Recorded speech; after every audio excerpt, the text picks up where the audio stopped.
Pinasibak ng mall manager ng 5 empleyado sa isang karindera dahil sa malatuwang akto.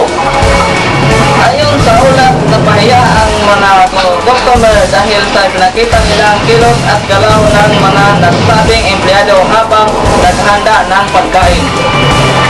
Wala nang magawa ang manager sa isang mall kundi ang sibakin ang mga nasabing empleyado dahil sa sunod-sunod na paglabag ng mga patakaran mula sa management ng mall.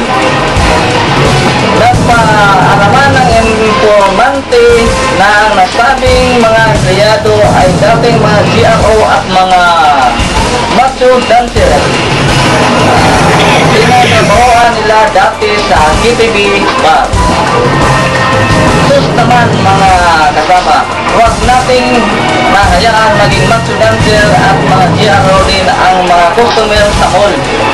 Kaya kayo dyan, umayos kayo nang hindi kayo mapangasalantalan sa mga taong gustong magpakita ng kahihiyan ng dahil dyan na sinunog po ang mga ibininta nilang X-ray.